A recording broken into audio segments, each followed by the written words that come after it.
Você já se perguntou qual é o limite da sua fé? O que seria necessário para abalar as suas convicções mais profundas? Imagine perder em um único dia tudo o que você construiu, sua riqueza, seus bens e o mais doloroso de tudo, seus filhos.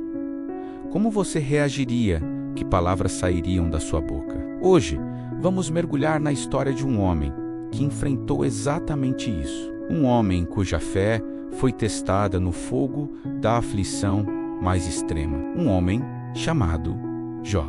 Vamos usar como referencial de reflexão a jornada deste servo de Deus. Começando em Jó, capítulo 1, versículo 1, a Bíblia nos apresenta Jó não como um homem qualquer, mas como alguém íntegro, reto, temente a Deus e que se desviava do mal. Ele tinha tudo o que uma pessoa poderia desejar: uma família grande e feliz, e uma prosperidade imensa, sendo o homem mais rico de todo o Oriente. Sua vida era um testemunho de bênçãos. Mas o que acontece quando o céu parece se fechar e as bênçãos se transformam em cinzas? Em um piscar de olhos, a tragédia bate à sua porta. Mensageiros chegam, um após o outro, cada um com uma notícia pior que a anterior. Seus bois, suas jumentas, suas ovelhas, seus camelos, seus servos. Tudo perdido.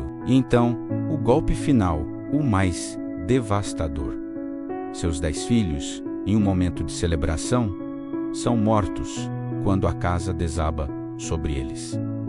O que Jó faz? Ele rasga suas vestes, raspa a cabeça, lança-se ao chão. Suas palavras ecoam através dos séculos.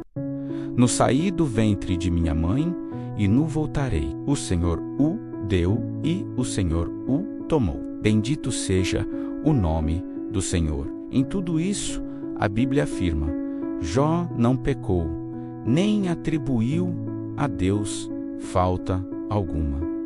Mas a prova não havia terminado. A dor física se junta à dor da alma. Uma doença terrível cobre seu corpo de feridas, da cabeça aos pés. Seus amigos, que vieram para consolá-lo, ficam em silêncio por 7 dias, chocados com a dimensão de seu sofrimento. Até mesmo sua esposa, vendo sua agonia, o instiga, amaldiçoa a Deus e morre. A solidão de Jó era completa. Ele estava no fundo do poço, despojado de tudo, exceto de uma coisa: sua integridade. É nesse cenário de desolação que encontramos uma das declarações de fé mais poderosas de toda a Escritura. Em Jó, capítulo 13, versículo 15. Mesmo em meio a um debate acalorado com seus amigos que o acusavam de pecados ocultos, Jó clama: ainda que ele me mate, nele esperarei. Pense no peso dessa frase. Mesmo que a mão, que eu acredito ser a fonte de toda a vida, seja a mesma a tirá-la de mim, minha esperança não se moverá. Isso não é uma fé superficial, de dias ensolarados. É uma fé forjada na escuridão.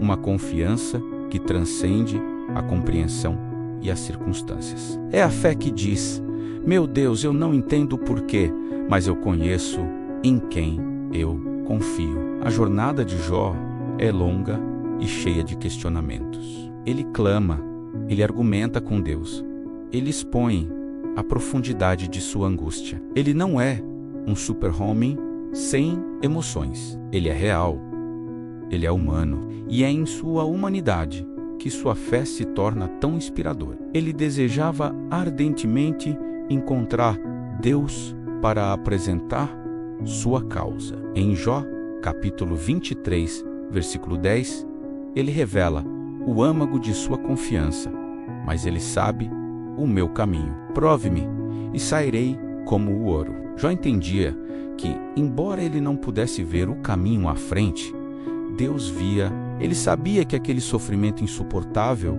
era, na verdade, um processo de purificação. Ele se via não como uma vítima do acaso, mas como um metal precioso no crisol do ourives, sendo refinado pelo fogo para emergir mais puro e valioso. E então, após Após longos capítulos de silêncio, Deus responde, não com explicações sobre o porquê do sofrimento, mas com uma demonstração de sua soberania, sabedoria e poder. Deus não dá a Jó as respostas que ele achava que queria. Ele dá a Jó a si mesmo. E essa revelação transforma tudo. A perspectiva de Jó muda completamente. Chegamos ao clímax de sua jornada, em Jó, capítulo 42, versículo 5. Com o coração quebrantado e a mente iluminada, Jó declara, eu te conhecia só de ouvir, mas agora os meus olhos te veem. Antes, sua fé era baseada no que lhe haviam contado, na tradição, na herança. Era uma fé forte, sem dúvida, mas teórica. Agora, após atravessar o vale mais escuro que um homem poderia conhecer, sua fé se tornou experiencial. Ele não apenas ouviu falar de Deus, ele o encontrou na tempestade. Ele viu a majestade de Deus não apesar do seu sofrimento, mas através dele. O sofrimento que ameaçou destruir sua fé tornou-se um instrumento que a aprofundou e o levou a uma intimidade com o Criador que ele jamais conhecera. A história de Jó nos ensina que a fé verdadeira não é a ausência de dúvidas ou de dor, mas a persistência da confiança em meio a elas. Ensina-nos que, muitas vezes, é no silêncio de Deus que Ele está trabalhando mais profundamente em nós, nos purificando como o ouro. Talvez você esteja hoje em seu próprio vale de perdas e perguntas.